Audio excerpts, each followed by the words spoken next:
नमस्कार दोस्तों, एक बार फिर से आप सभी का स्वागत है एक बेहतरीन इन्फॉर्मेशन के साथ। जैसा कि आप सारे लोग जानते हैं कि ये साल जो है भर्तियों का साल होने वाला है और मैं ये स्टार्टिंग से ही बोलता आ रहा हूँ। और खासकर हम बात करते हैं उन छात्रों के लिए जिन्होंने बीएड कर रखा है, उनके लिए ये बहुत गोल्डन ईयर होने वाला है क्योंकि टीजीडी पीजीडी की बहुत सारी वैकेंसियां निकलने वाली हैं, जिसमें से एक नया नोटिफिकेशन हमारे सामने आया है। बहुत जल्द आपको इसकी वैकेंसी का नोटिफिकेशन देखने के लिए मिलेगा। तो हम बात कर रहे हैं नवोदय विद्यालय संगठन की, यानी एनवीएस की। तो आप सभी लोग जो है एनवीएस यानी नवोदय विद्यालय संगठन के लिए प्रिपरेशन करना चाहते हैं या कर रहे हैं। एक अच्छी पोस्ट है, केवीएस के लेवल की जॉब है। और इसको कैसे आप लोग अप्लाई करेंगे या नोटिफिकेशन इसका मेन वाला कब आएगा और क्या नोटिफिकेशन आज आया है, मैं उन दोनों चीज़ों पर डिस्कशन करने जा रहा हूं। सबसे पहले मैं आपको एक नोटिफिकेशन की तरफ लेके चलता हूं जो आपका रिलीज किया गया है आज ही। आपका ये वेबसाइट पर आपको बहुत जल्दी देखने के लिए मिल जाएगा। ये अभी इंटरनल सोर्सेज से हमें प्राप्त हुआ है। ये नोटिफिकेशन क्या है कि आपके जो रिक्रूटमेंट रूल्स होते हैं उनमें चेंजेस किए गए हैं।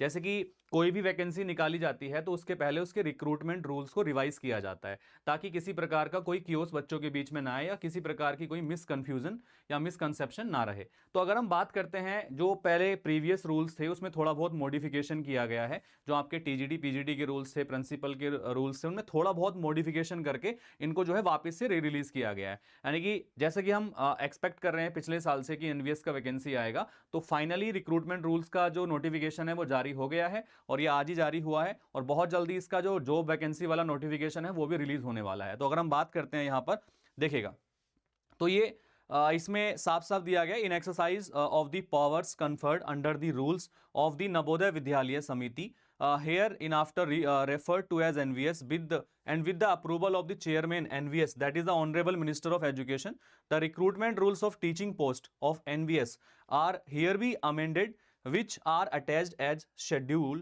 To this notification. जो इस नोटिफिकेशन के अंदर जो सारे के सारे आपके पोस्ट होते हैं उनके अकॉर्डिंग जो रूल चेंज हुए हैं वो उन्होंने पोस्ट वाइज डाल दिए हैं यहाँ पर। जैसे प्रिंसिपल पोस्ट में क्या चेंज हुआ है, post graduate teacher English Hindi physics में क्या चेंज किए हैं इन्होंने, ठीक है। इकोनॉमिक्स में post graduate teacher computer science, post graduate आपका physical education, trained graduate teacher science, है ना। ये सब पीजीडी टीजीडी के लेवल पे जो भी चेंजेस आपके हैं वो सब उन्होंने किए हैं इसके अंदर। साथ के साथ में short title and the commencement, these rules may be called NVS recruitment revised rule 2025, ठीक है। और they shall come into force on the date of their notification. तो जो नोटिफिकेशन आने वाला है उस नोटिफिकेशन जिस दिन वो रिलीज किया जाएगा उस दिन से ये रूल लागू हो जाएंगे आपके, ठीक है। Future maintenance of the service, ठीक है, ये यहां पर कुछ मेंशन करके दिया गया है इन्होंने। सो अगर हम बात करते हैं यहां पे और भी इंपॉर्टेंट चीजों की इसमें, तो number of the post, classification and scale of पे, तो ये इन्होंने जारी किया है कि नया पे स्केल क्या होने वाला है आपका, साथ के साथ क्लासिफिकेशन क्या होंगी जॉब की और नंबर ऑफ पोस्ट कैसे जो है वहां पर हैं। तो वो सब चीजें हैं, उनके ऊपर जो डेटा दिया गया है वो यहां पर आ गया। मैं दिखाऊंगा सारी चीजें अभी आपको। मैथड ऑफ रिक्रूटमेंट, कि मैथड ऑफ रिक्रूटमेंट क्या होने वाला है, एज लिमिट क्या होने वाली है, अदर क्वालिफिकेशन क्या होने वाली है, वो इन्होंने मेंशन करके दिया गया है इसके अंदर, ठीक है। साथ के साथ में इसमें the post where under element in direct recruitment exist the upper age limit is relaxable by the 5 years for employ of NVS, central government और ऑटोनोमस बॉडीज, ठीक है। तो 5 साल का एज रिलैक्सेशन उनको मिल जाएगा।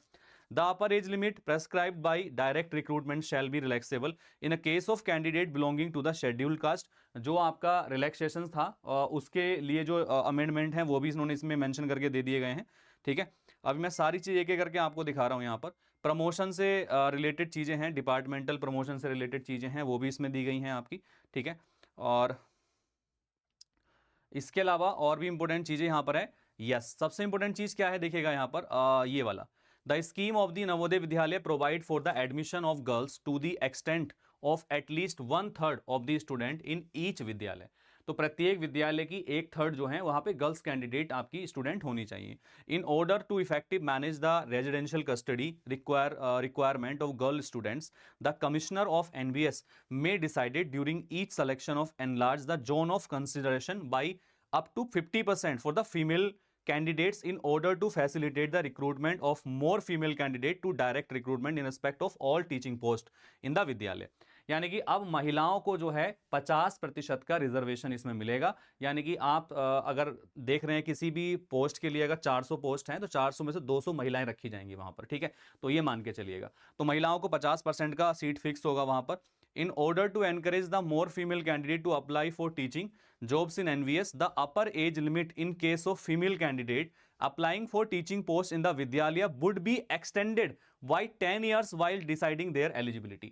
यानी कि फीमेल को 10 साल का एज रिलैक्सेशन भी दिया जाएगा। यानी कि आप अगर अप्लाई कर रहे हैं किसी भी पोस्ट के लिए, मान लेते हैं उसका एज लिमिट 35 साल है टीजीटी का, तो आप उसको 45 ईयर्स तक अप्लाई कर सकते हैं। 10 साल का एज रिलैक्सेशन आपको वहां पे मिल जाएगा।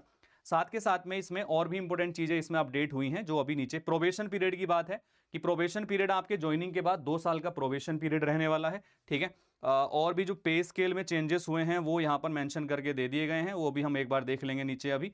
ठीक है, सबसे पहले जो इसमें इंपॉर्टेंट चीजें हैं वो मैं एक बार आपको दिखा देता हूँ। ठीक है, ये आपके अब देखिए रिक्रूटमेंट रूल के रिगार्ड में ये आ जाते हैं रूल्स आपके सारे के सारे, जो शेड्यूल है पूरा का पूरा, क्या क्या रूल चेंज हुए हैं, क्या क्या इंपॉर्टेंट इसमें परिवर्तन हुए हैं वो देख लेते हैं एक बार। अगर हम नेम ऑफ द पोस्ट की बात करें, प्रिंसिपल पोस्ट के लिए नंबर ऑफ पोस्ट है as sanction from time to time. ये जो पोस्ट हैं, नंबर ऑफ पोस्ट हैं, ये सैंक्शन होती हैं टाइम टू टाइम। इन्होंने इसका डेटा मेंशन करके नहीं दिया है यहाँ पर, तो वो तो नोटिफिकेशन में ही आपको क्लैरिफाई मिलेगा। अब यहाँ पर देखिए क्लासिफिकेशन है प्रिंसिपल पोस्ट का ग्रुप ए के अंदर। पे स्केल होने वाला है लेवल 12 का, यानी 78,800 से 2,09,200 सैलरी आपकी होने वाली है। ठीक है, इसमें जो वेदर द सिलेक्शन पोस्ट और non selection post in case method of appointment is promotion. ठीक है, as limit is direct recruited क्या है आपकी, बिटवीन 35 से 50 साल के बीच में होनी चाहिए आपकी एज। ठीक है, प्रिंसिपल पोस्ट के लिए 5 साल का एज रिलैक्सेशन आपको मिलेगा in upper age limit in case of employ of NVS.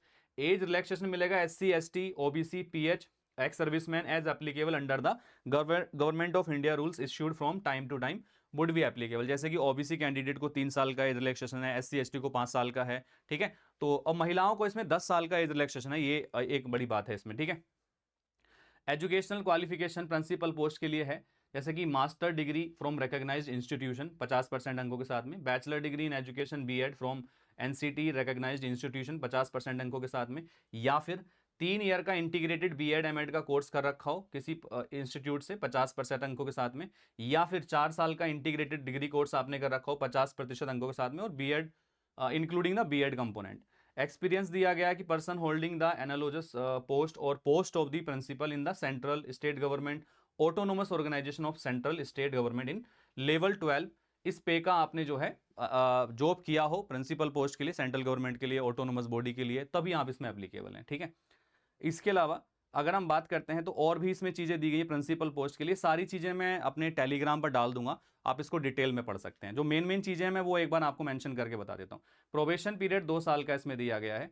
ठीक है, डायरेक्ट रिक्रूटमेंट के थ्रू 50% भर्ती किए जाएंगे, 25% प्रमोशन के थ्रू और 25% लिमिटेड डिपार्टमेंटल कॉम्पिटिटिव एग्जामिनेशन के थ्रू। तो ये इसका वो होने वाला है। तो पूरा डिटेल इन्होंने डेटा दे दिया है इसके अंदर, आपका क्या क्या चीज़ें कैसे करने वाले हैं आपके ये।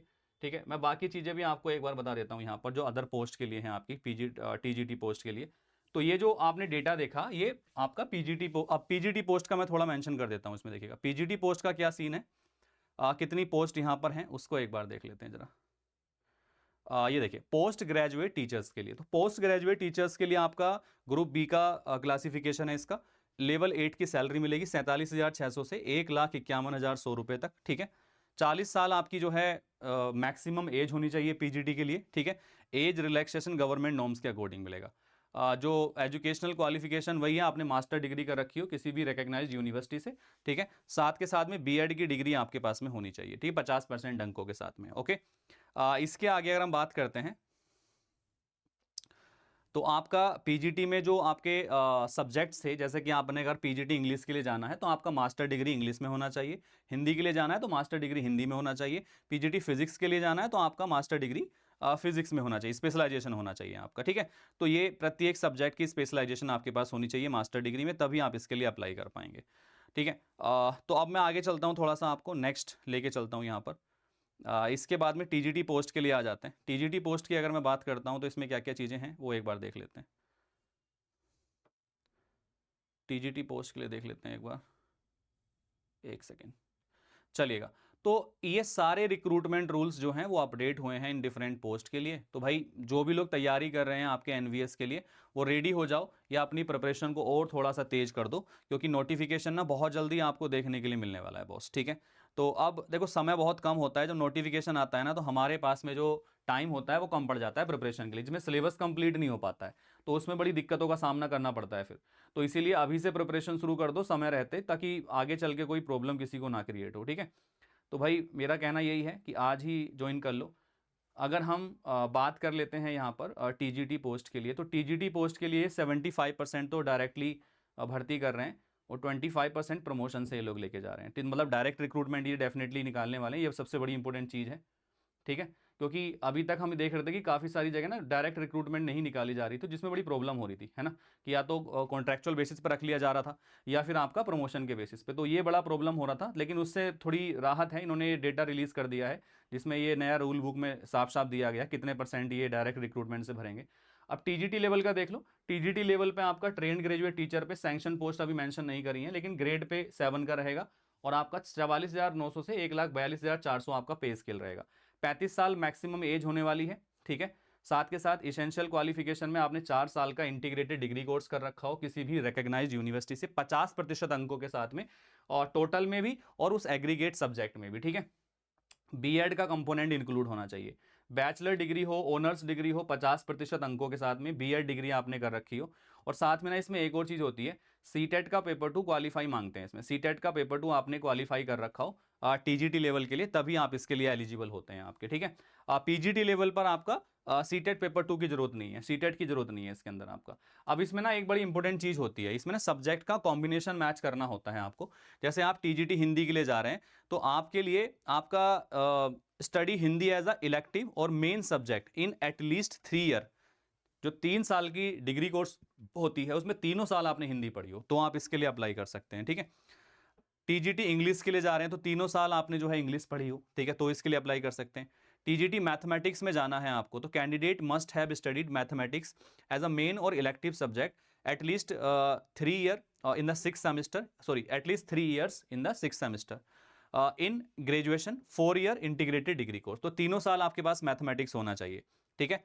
अगर फिजिक्स की बात कर लेते हैं, फिजिक्स एटलीस्ट 1 ईयर, तो फिजिक्स कम से कम 1 साल होना चाहिए और एनी 2 सेमेस्टर में फिजिक्स आपके पास होना चाहिए। तीसरा है 1 out of chemistry, electronic computer science, statistic at least 1 year of any 2 semester, यानी कि 3 सब्जेक्ट आपके पास होने चाहिए, मैथ तो होना ही चाहिए, साथ में फिजिक्स 1 साल आपने पढ़ाओ या फिर केमिस्ट्री 1 साल पढ़ी हो या इलेक्ट्रॉनिक्स कंप्यूटर साइंस आपने 1 साल पढ़ाओ, ठीक है। तो ये इसका जो है कॉम्बिनेशन है आपका। तो सब्जेक्ट कॉम्बिनेशन इसीलिए जो है थोड़े से इंपॉर्टेंट यहां पर होते हैं। Candidates with the BSc honours in physics और chemistry are not eligible for the post of TGT maths. अब ये क्लियर कर दिया है कि भाई जो फिजिक्स ऑनर्स वाले हैं और केमिस्ट्री ऑनर्स वाले हैं वो मैथ्स के लिए एलिजिबल नहीं है यहां पर, ठीक है, साफ साफ इन्होंने मेंशन करके दे दिया है। टीजीटी साइंस के लिए candidate should have studied biology, life science, botany, zoology as a honours और main subject in at least 3 year, तीनों साल आपने इन सब्जेक्ट को स्टडी किया हो यहाँ पर, या तो आपने तीनों साल बायोलॉजी या बायोलॉजी को स्टडी किया हो, तीनों साल लाइफ साइंस को स्टडी किया हो, या बॉटनी को या जूलॉजी को, इनमें से किसी भी सब्जेक्ट को। साथ के साथ 4 ईयर का प्रोग्राम है, तो उसमें आपने 4 ईयर इसमें से 2 पढ़े हो सब्जेक्ट आपके सब्जेक्ट कॉम्बिनेशन के हिसाब से। अब देखो जैसे मान लिया इन्होंने ये पूरा डिटेल में करके दे दिया है इस बार सब्जेक्ट कॉम्बिनेशन का, तो ये था कि बायोलॉजी अगर आपके पास में था या लाइफ साइंस आपके पास मेन सब्जेक्ट था, तो सब्सिडरी सब्जेक्ट में केमिस्ट्री या बॉटनी और जूलॉजी आपके पास होनी चाहिए, ठीक है।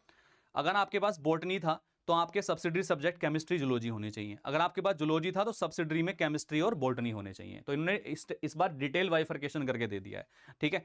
तो ये भाई इंपॉर्टेंट चीज है आपका। The candidate who studied under the choice based credit system with the above subject combinations are also eligible to apply. तो ये कॉम्बिनेशन आपके होने चाहिए तभी आप इसमें अप्लाई कर पाएंगे, ठीक है भाई। तो ये सारे चेंजेस हैं। ये पीडीएफ काफ़ी बड़ा है, मैं पूरा पीडीएफ में टेलीग्राम पे पेस्ट कर रहा हूँ, डाल रहा हूँ, तो आप उसको ज्वाइन कर लो, वहाँ पे ये पूरा पीडीएफ आपको मिल जाएगा अभी, ठीक है। ये हमारा टेलीग्राम है, आप इसको ज्वाइन कर सकते हैं, कमलदीप सर टेक्स्ट बुक। यहाँ पर मैं इसको पोस्ट कर दे रहा हूँ अभी हाथ के हाथ आपके सामने, तो जिससे आपको ये देखने के लिए मिल जाएगा, जिसमें आपको आसानी होगी इसको। मैंने अभी अभी पोस्ट कर दिया, डायरेक्टली आ गया यहाँ पर, तो आप इसको एक्सेस कर सकते हैं यहाँ से, ठीक है। दूसरी इंपॉर्टेंट चीज़ है आपकी यहाँ पर, अगर मैं बात करता हूँ, आप लोग अगर तैयारी कर रहे हैं ना, तो आप अपने एनवीएस की तैयारी टेक्स्ट बुक के साथ जुड़ के कर सकते हैं, जहां पर आपको बहुत सारे बेनिफिशियल चीज़ें मिल जाती हैं अपनी प्रिपरेशन के लिए। अगर आप कोई कोर्स लेना चाहते हैं एनवीएस का, तो आप मुझे इस नंबर पे कॉल कर सकते हैं, नीचे दिए गए, मैं आपको हेल्प करूंगा डिस्काउंटेड प्राइस पर कोर्स के लिए। और आप मेरा टेलीग्राम ज्वाइन कर सकते हैं, जिस पर आपको ये सारी इन्फॉर्मेशन मिल जाएगी, ठीक है। स्कैन करके इसको ज्वाइन कर लीजिएगा। सो उम्मीद करता हूँ इन्फॉर्मेशन आप सभी के लिए काफ़ी यूजफुल रही होगी। मुलाकात करेंगे अगली वीडियो में, तब तक के लिए all the best, take care, thank you and bye bye. Thank you.